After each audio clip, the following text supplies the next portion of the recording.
Alrighty, y'all. So, welcome to Books That Built Me. This is our third edition. I am Antasia Shabril Armour, and in this series, I'm diving into the pages I've written. That's right, all of them. The ones that have truly chosen to have shaped my healing, what it is that I hustle about, and even what is considered my own higher calling.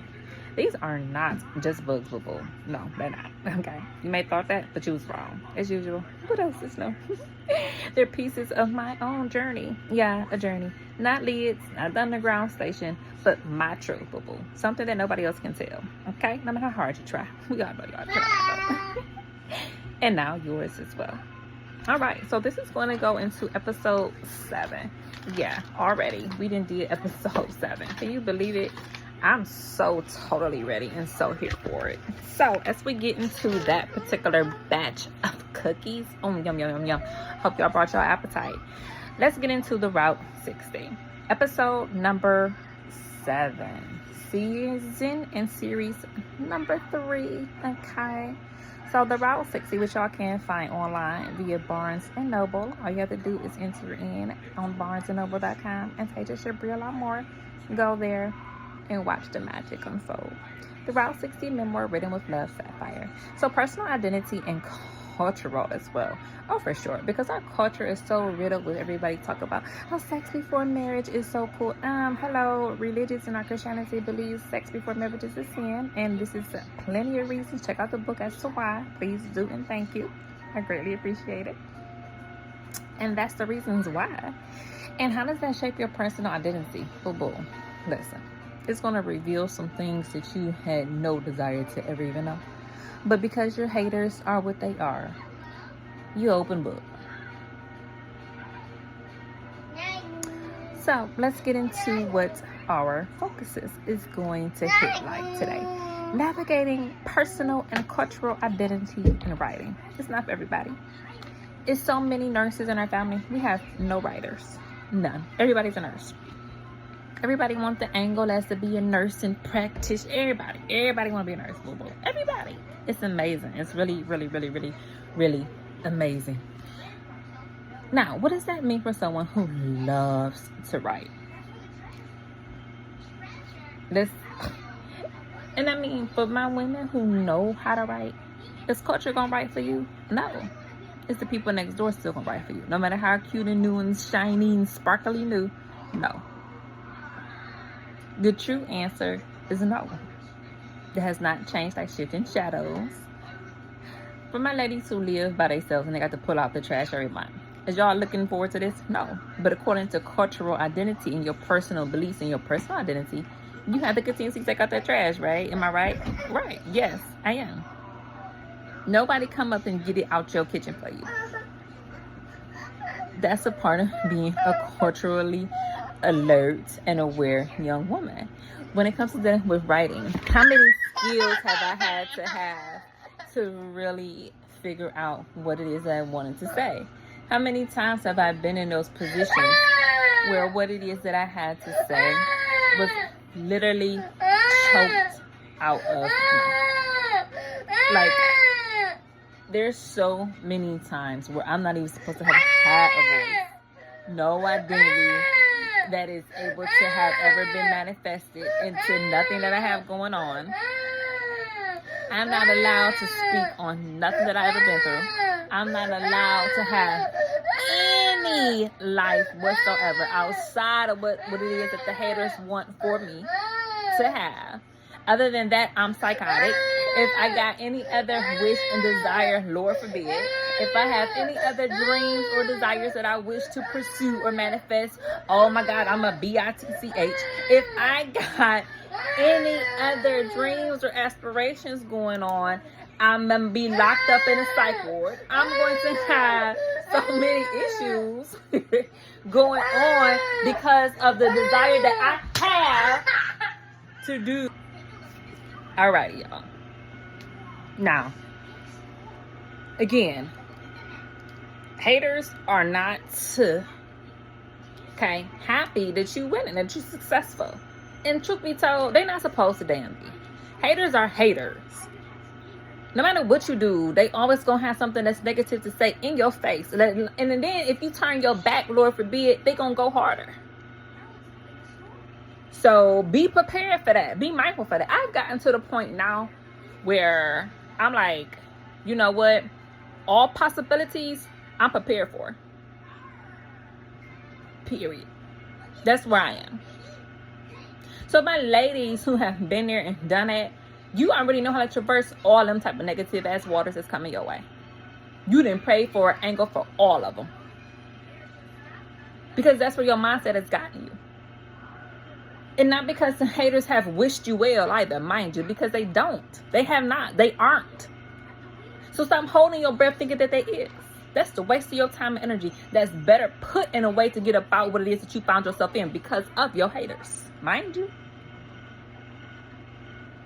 Not because they want you to be so happy and flourishing in the world. That's the last thing on the list. You on the bottom of their totem pole when it comes to that.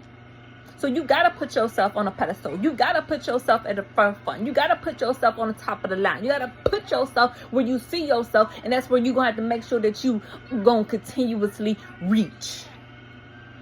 And not because no hater want to see you up there either. Because trust, that's the last place they want you at.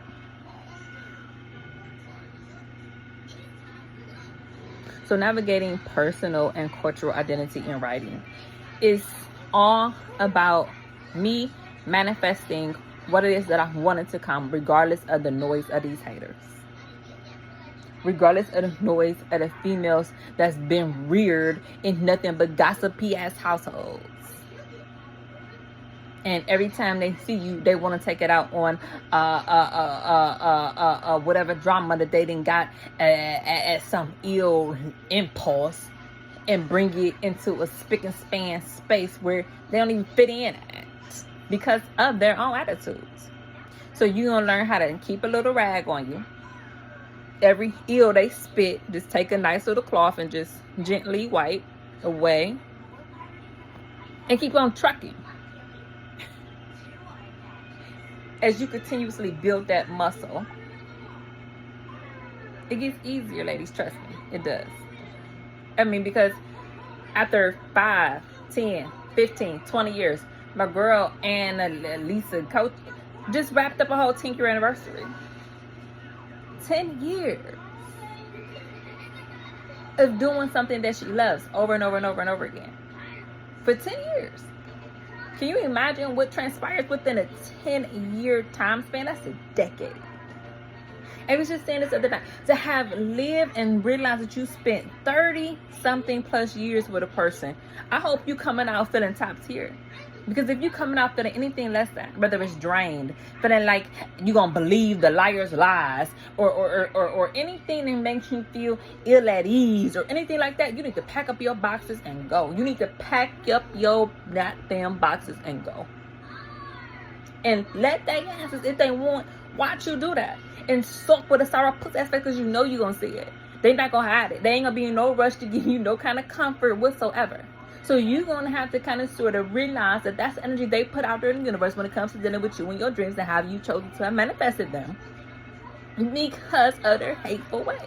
But that's a part of what our cultural identity and personal identity has to traverse in order to accomplish our dreams. It's really just about how do you continuously persevere in the midst of great odds, in the midst of great enemies, and what's really sad, people assume that their enemy is you. Their enemy is God. Their enemy is such a person that's so geared towards war and battling that oftentimes the same sour puss face is really, if you flip it on the other end, it really looks like a foolish face because they continuously lose that battle against God over and over again. It's like you continuously keep going to the same ass whooping repeatedly, expecting that you're going to walk out victorious when you're going against God. That's stupid. I'm just going to say it. People who are afraid to say, I'm just going to have the courage to say, that's a very stupid tactic to rule by. If someone is following you and that's how you showing them to go head on and go against their foes and enemies is by actually acting like you so cool, knowing the back of your body you'll get whooped the whole time, that is a dumb leader. You are doing yourself a disservice every single time. So I encourage you to visit our website. I'm going to put the link down in the description box. And if you struggle in any type of way with figuring out where your confidence is, how to radiate what your true authentic energy is, please book now, okay? please make sure that you go to our website as soon as you can, as soon as you're able to financially comfortably afford a coaching service, a course, or any kind of session, so that you can really understand what some of these principles are. From a person who's been there, done that, I didn't have no issues with packing up nothing. Did I want to settle? No. What am I settle for? Settle for the people with the stank faces that's constantly hating every time I have a successful or winning attitude? No, I'm not about to sit up here and wait to pack something for them. No. That'll make me look just as foolish as they do. I ain't got no time for dealing with them. I want to scale a multi-billion-dollar business at this point. That's what I'm looking to do. If you're going to sit up there and sulk with a negative attitude, you're going to do that stuff by yourself alone. Isolated, I bet you that. You're not going to do it up here in my space. And if you want to come in my space, I'm packing in my boxes and I'm about to box. So you ain't going to be able to get back up in here where I'm about to go. You can try if you will, but that's on you. And hopefully, not to you can do nothing but exhaust yourself because you expanded and wasting precious energy. Okay. So that's how you have to deal with your writing, with whatever your goals is. My goal in particular is writing. So every time I have an issue that takes place with this particular person, I just put them in a writing attitude. I don't care if it's a journal prompt. Of course, it can be in the Route 60 memoir as well. There's so many characters in this particular memoir that it's really just astonishing how simple-minded, and I guess it's part of the communities that they have, this educational system that's rooted in a culture that's really barbaric to the point where they believe that these thoughts are sincerely okay, and that's really a twisted mindset. And the straighter that you travel, the more authentic and successful you are. So again, when I write, I'm writing with the intent to make sure that what necessarily needs to necessarily be on, get out into whatever it's going to manifest and be wherever it's going to be at. That's what I'm doing. Okay. So that's what is ingrained in my own identity. And that's what necessarily takes place when it comes to dealing with culture as well. Now, when you deal with style as a form of cultural declaration, oh, you in there. Like swimwear, boo-boo. Out at the beaches, the poolside ladies. As you know, I like to say sitting poolside, sipping, it's the new twerking. Okay? Send me by the pool. And run me some pina coladas. Thank you. That's where you can find me. I ain't got to be up there running and twerking and whatever, doing none of that. Because I didn't see Brianna do it, or Robin, or whoever. Okay? Yes, I can go to the poolside, but don't get me wrong. I love some of the little things that we redo, okay? My favorite so far is only mascara, okay? But yeah, catch me by the pool. Yeah, yeah, please do that. So that's what it comes to dealing with style as a form of cultural declaration, boo-boo. Send me something to get a good little sippage. And I want the bartender that know what they doing. Please and thank you. Ain't nothing else gonna do. So that's how you declare what you really thinking over whatever the haters got going on against you, because you chose to manifest what your dreams are. And to all of the haters out there, clients, this is not for y'all. Y'all can watch this to get a picture of how you handle the different type of haters that come into your life that are manifested there for some issues with themselves, as you do what your dreams manifestations are, because your dreams matter. Your dreams count. And when the haters hate your dreams so much so to the point where you go after them harder, okay, that's going to really separate the people who really know what to do with it, and those entities who only imagine what to do with it. But if they really had it, they'd be as clueless as the white girl in Clueless. Okay? So, again, mind you, Black, female, unapologetic. There you go. That's the title for episode 7. Series 3, season 3. We in there like swimwear. Oh, I mean, and you know what's really sad about that? I have real live, like, it moments about what that tag looked like. That's the whole tagline. No pun intended. Or maybe it is. Whatever floats your boat at this point. Or your ship, I should just say the ships. Because you got to sail back and forth on these waters no matter what the haters going to tell you. That's just what it is. Now, again, if you need a prompt, and here's one for your style. Wear something, okay, that honors your heritage. Simple. It can be having a cultural black hairstyle and straightening all the time to look more Caucasian, if you will. Why? Are you ashamed of your fro? It's a cultural place that stems from your culture that is of a certain African natures. You gotta have courage to think of them. You can't always run to the permanent nature, which don't get me wrong, I love a good slide, sleek hairstyle. But if I need to embrace where I come from, baby, listen, okay? It ain't nothing to it except to do it. It's just that simple. Alright, well, we come to the end of the road. So I can't let go. So natural. I belong to. It belongs to me. But anyway, thanks for spending time inside my story, which I know everybody's like, we don't give a damn about what you think about. Well, to my ladies and clients who do, this is for you. So if this book spoke to your spirit, leave a comment, because I love to hear what line lingered. All my lingerers out there, we love you. All right, and please do not forget to subscribe for more truths from the titles that built me. And remember, your voice belongs on the page too.